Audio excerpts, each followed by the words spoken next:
අයිබෝන් සම්මා සම්බුදු සරණයි සුපින්නත් ඔබ හැම දිනාටම. අද 2021 වසරේ අගෝස්තු මාසේ 6 වෙනිදා සුන්දර සිකුරාදා දවසක්. සතියන්තයට අත වනන නිසා සමහර විටක ඔබට වෙනදට වඩා ජවයෙන් කටයුතු කරන්න හිතෙනවා වෙන්නට පුළුවන්. මොකද හේතුව හෙටයි අනිද්දායි නිවාඩු කියන හැඟීමත් එක්ක. කොහොම නමුත් සිකුරාදා දවසේ උදෑසන අපි අදත් එකතු වෙන්නේ පින්බර උදෑසනත් එක්ක. හොඳයි හිතවතුනි අපි පෙර දවසක පොරොන්දුවක් වුණා සපැමිණි විද්වතෙක් නැත්නම් ප්‍රාමාණික උගතෙක් මේ සම්බන්ධ සම්පත්දායකයෙක් යලි කැඳවා ගන්නවා කියලා ඔහුට එදා ආරාධනාවක් කරා. ඒ ආරාධනාව පිළි අරගෙන අද සපැමිණ සිටිනවා පෙරේදා දවසේ බදාදා අපිත් එක්ක පින්බර උදෑසන වැඩසටහනට සම්බන්ධ වෙච්ච රාජ්‍ය ඖෂධ නිෂ්පාදන සංස්ථාවේ සභාපති වෛද්‍ය උත්පල ඉන්ද්‍රවංශ මැතිතුමා. අපි ආයුබෝවන් කියලා පිළිගන්න ඔබතුමන්ට. හොඳයි. එතුමා එදා ප්‍රකාශ කරා වගේ එතුමාට නුහුරු නුපුරුදු තරක් නෙවෙයි මෙතන සම්බෝධි විහාරස්ථානේ ගෙදර වගේ. ඉතින් ඒ නිසා කුසලදම්ම හාමුදුරුවෝ ජීවමානව වැඩ ඉන්න කාලේ අතිශය ප්‍රිය කරපු වෛද්‍යතුමෙක්. එතුමා බොහොම ලිංගතුව සමීපව ඇසුරු කරා විවිධ වැඩසටහන් නාලිකාව තුල කරා අලුත් විදිහට හිතන තරුණ පිරිසක් මේ වටා එකතු පහදු වුණා. ඉතින් ඒ නිසා වෛද්‍යතුමා කුසලදම්ම හාමුදුරුවන්ට හෙවණැල්ල වගේ ළඟින් හිටිය අන්තිම කාලේ. ඒ නිසා අපි බොහොම සතුටුයි එතුමත් එක්ක සාකච්ඡා කරන්න. දැන් වර්තමානයේ වෙනකොට එතුමාට ලොකු බාරදූර වගකීමක් පැවරලා තියෙනවා. ඒ වගකීම කොයි ආකාරයෙන්ද කොහොමද ඒක පැවරුනේ සහ වර්තමානයේ දක්වා ආපු ගමන් මඟ පිළිබඳව අපි එතුමත් එක්ක පෙරේදා කතා කරා. අද කතා කරන්න සූදානම් වෙන්නේ අද සිදු කරන විශේෂ කටයුත්තක් පිළිබඳව. ඒ ගැන කතා කරන්නට මත්තෙන් මා කැමතියි ඔබතුමා කිව්වා අපි නිෂ්පාදන ආයතන 3ක් කර්මාන්තශාලා 3කට ප්‍රසම්පාදන කටයුතු නිම වෙමින් පවතිනවායි කියලා. ඒකම අපිට අහන්න ලැබුණ අර මේ කොන්ත්‍රාත් ක්‍රමයට නැත්තම් වෙන රටවල් වල නිෂ්පාදන මෙහි නිෂ්පාදනය කරලා යලි ඒ අයටම ලබා දෙන එක. දැන් ඔය අපි දන්නවා ඇස්ට්‍රාසෙනිකා කියන එන්නත කොවිෂීල්ඩ් එන්නත නිර්මාණය කරන්න නිෂ්පාදනය කරන්නේ එය බටහිර එන්නතක් වුණාට ඒක නිෂ්පාදනය කරා ඉන්දියාවේ සීරම් ආයතනය. ඒ වගේ ලංකාවෙත් ආයතනයක් නිර්මාණය කරන්න මං හිතන්නේ සියලු කටයුතු සූදානම් කරා. ඒ පිළිබඳව සහ සේලයින් අතිශයින් ප්‍රයෝජනයට ගැනෙන සේලයින් ලංකාවේ නිෂ්පාදනය කරන්නට ඔබතුමන් මුල් වෙලා කටයුතු කරා. මේ ගැන පොඩ්ඩක් කියන්නකෝ අපිට. ප්‍රථමයෙන්ම මේ අවස්ථාව ලබා දීම ගැන මම ඔබතුමාට ස්තුතිවන්ත වෙනවා. ශාශික මහත්මයා ඉතාමත්ම ප්‍රියජනක ලෙස ගිය පාර වැඩසටහන මෙහෙව්වා. කිව්ව ලෙසම මට මේ ස්ථානය ගෙදර වගේ ඒක ඒ හැඟීම දැනීම ඇති වෙනවා. එදා අපි පෙරේදා කතා කළ විදිහට මං හිතනවා ඒකේ දෙවෙනි කොටසක් ලෙස මේක ගත්තොත් හොඳයි කියලා. මොකද අපි පෙරේදා බදාදා දවසේ ඒ විස්තරේ සියලු දෙයක්ම අපි විස්තර කරා. ඒ අනුව රාජ්‍ය ඖෂධ නිෂ්පාදන සංස්ථාව තමයි මේ රජයේ සතු රාජ්‍ය මට්ටමේ එකම ඖෂධ නිෂ්පාදන ආයතනය. ඒ අනුව මෙහි උපරිමධාරිතාවයට අපි ළඟා වෙලා තියෙන හින්දා මම පැවසුවා හොරණ මිල්ලෑව ප්‍රදේශයේ අක්කර 65ක භූමි ප්‍රදේශයක් අපේ ජනාධිපතිතුමා විසින් ලබා දීලා එහි නැවතත් අලුත් කර්මාන්තශාලා 3ක් 100%ක්ම රජය සතු රජයට අයිති කර්මාන්තශාලා 3ක් ගොඩනැගීම සඳහා සියලු කටයුතු නිම කරලා තියෙන්නේ කියලා. එහි එක කර්මාන්තශාලාවක් අපි මේ නිෂ්පාදනය කරන වගේම ජෙනරල් ඩ්‍රග්ස් එහෙම නැත්නම් සාමාන්‍ය ඖෂධ නිෂ්පාදනය කරන කර්මාන්තශාලාවකුත් අනිත් එක පිළිකානාශක ඖෂධ නිෂ්පාදනය කරන කර්මාන්තශාලාවකුත් තෙවන්න ඕතොපෙඩික් ඉම්ප්ලාන්ට්ස් එහෙම නැත්නම් විකලාංග උපකරණ නිෂ්පාදනය කරන කර්මාන්තශාලාවකුත් යන ආදී වශයෙන් මේ අපි මේ ක්‍රමයට පරිබාහිරව පෞද්ගලික අංශයත් සහාය කරගෙන අපි ඖෂධ නිෂ්පාදනයේ ක්‍රියාවලියක් රාජ්‍ය ඖෂධ නිෂ්පාදන සංස්ථාවේ SPMC ලෝගෝ එක යටතේ ඒ ලාංඡනය යටතේ ක්‍රමවේදයක් තියෙනවා. ඒ කියන්නේ පෞද්ගලික අංශයට ආරාධනා කරලා පෞද්ගලික අංශය ආයෝජනය කරලා ඖෂධ නිෂ්පාදන කර්මාන්තශාලා ඇති කරන්න කැමැත්ත ප්‍රකාශ කළා. මේ දැන් එක 2014 වර්ෂේ ඉඳලා තමයි කියන්නේ. 2014 වර්ෂයේ එවකට හිටපු ජනාධිපතිතුමා මුදල් ඇමති ලෙස කැබිනට් පේපරයක් මගින් මේ ක්‍රමය හඳුන්වා දුන්නා. ඒ අනුව පසු කාලීනව මේක රාජ්‍ය ඖෂධ නිෂ්පාදන සංස්ථාවටත් ඇවිල්ලා තියෙනවා. එහි ප්‍රතිඵලයක් ලෙස 2014 වර්ෂයේ එක් ආයෝජකයෙකුට එවකට හිටපු සෞඛ්‍ය අමාත්‍යතුමා 2014 වර්ෂයේ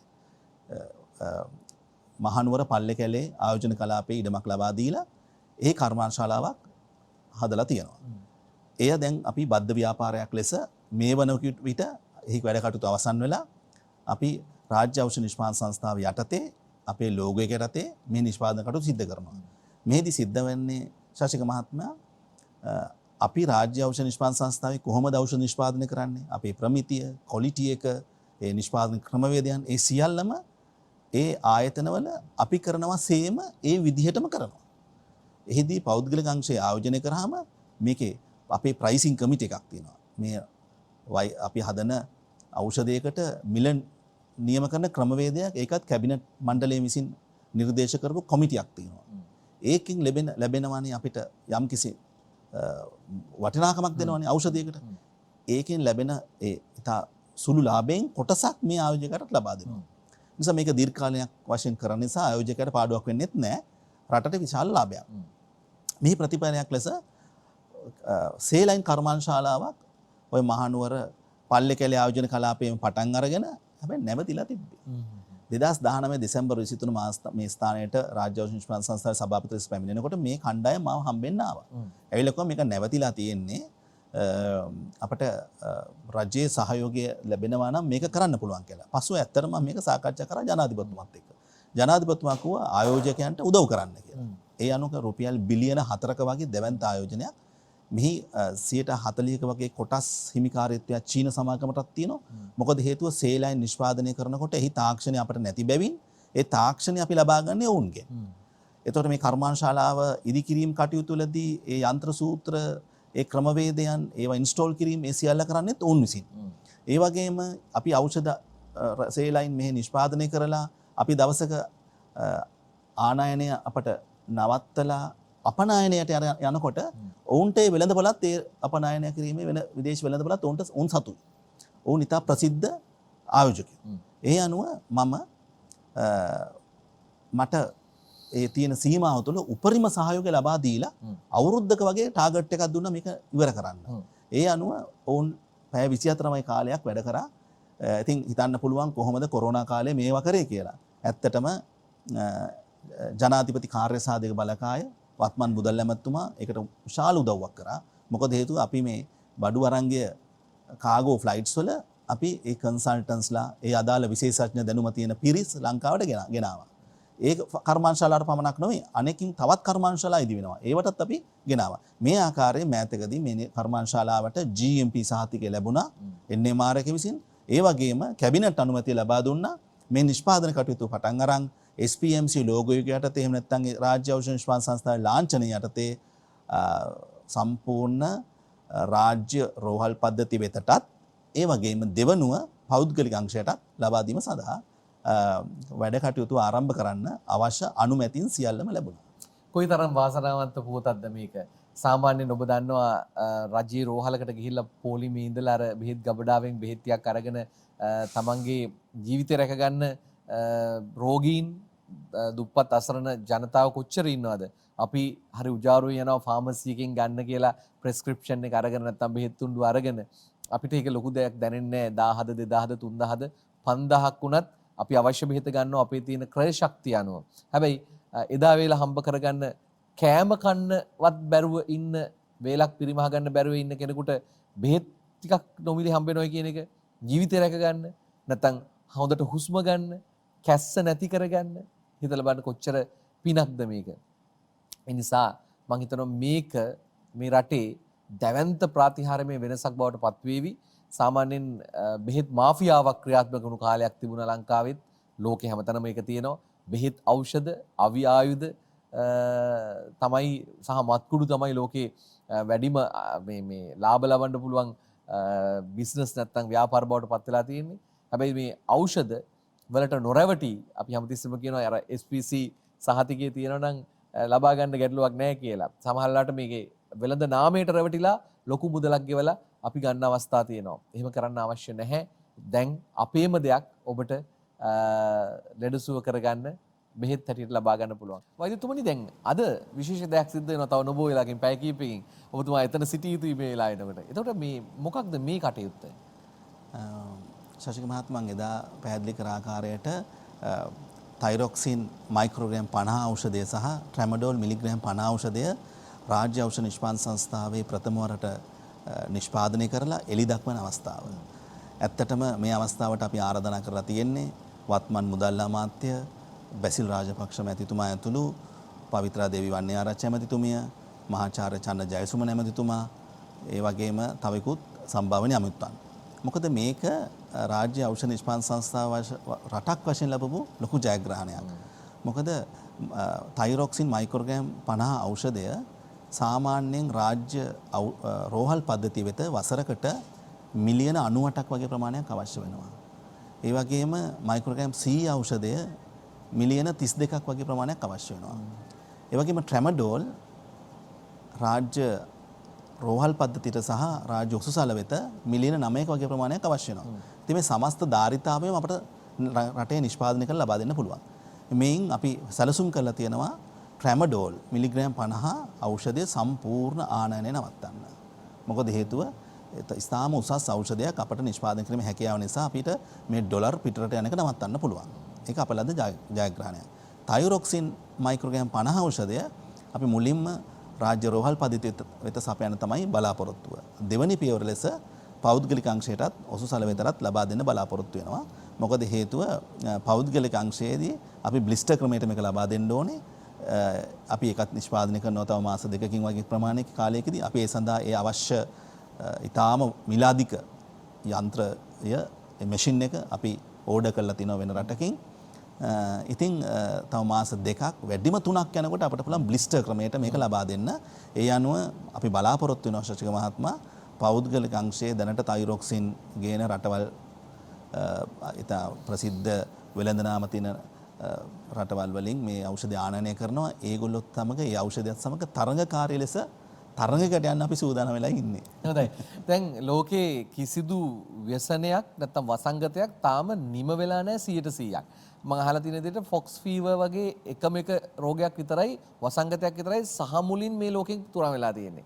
අනිත් හැම දෙයක්ම වසූරිය වේවා හැම දෙයක්ම තාම පොඩ හරි තියෙනවා මේ ලෝකේ.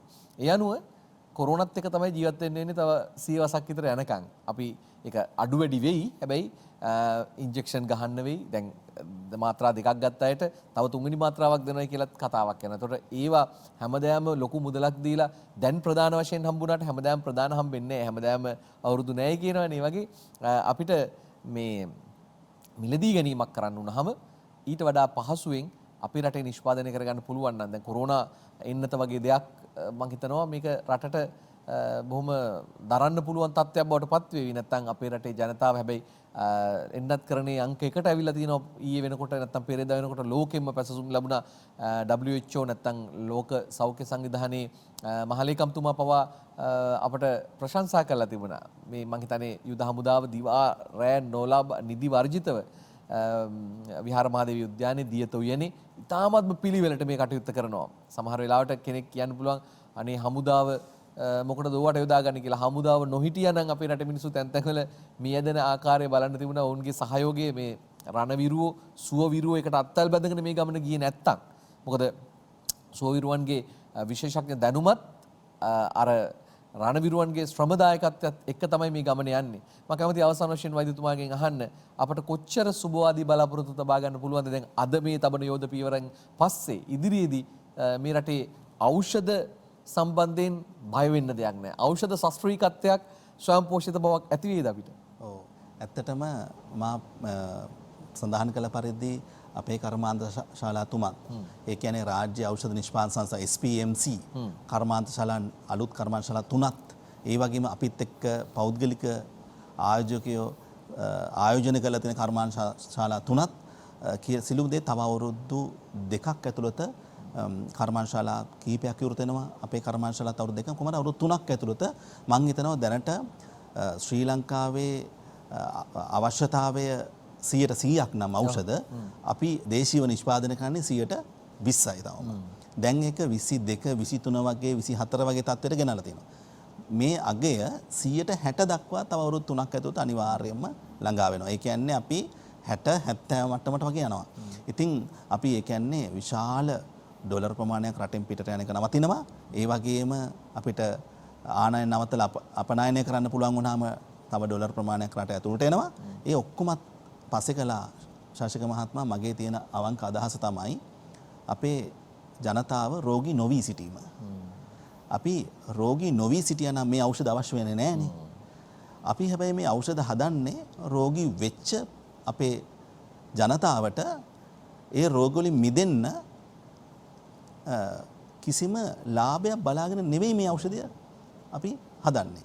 අපි මේ ඩොලර් කතා කරන්නේ ඒවා කරන්නේ කියන්නේ රටෙන් අපේ සල්ලි කොච්චර පිටට යනවාද කියන එක.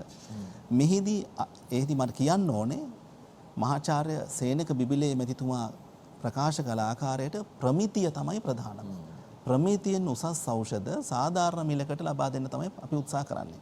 ඉතින් කොරෝනා ගැන කතා කරා මම අර පෞද්ගලික අංශයත් එක්ක සම්බන්ධ අර සේලයින් නිෂ්පාදනය කරන කර්මාන්තශාලාවේම තව කොටසක් තියෙනවා ඉන්ජෙක්ෂන් සෑදීමේ කර්මාන්තශාලාව. ඉතින් ජනාධිපතිතුමා අපෙන් විමසුවා වැක්සින් එකත් ලංකාවේ හදන්න පුළුවන්ද කියලා. ඒ අනුව අපි රාජ්‍ය තාන්ත්‍රික ලෙස ඒ ක්‍රමවේදයට අනුව ස්පුට්නික් සඳහා රුසියාවෙනුත් සයිනෝ ෆාම් සඳහා චීනෙනුත් අපි ඉල්ලීමක් කරා. ඔවුන් තාම ඒකට යහපත් ප්‍රතිචාරයක් දීලා නැහැ. නමුත් සයිනෝ වැක් කියන ආයතනය අපට යහපත් ප්‍රතිචාරයක් දුන්නා.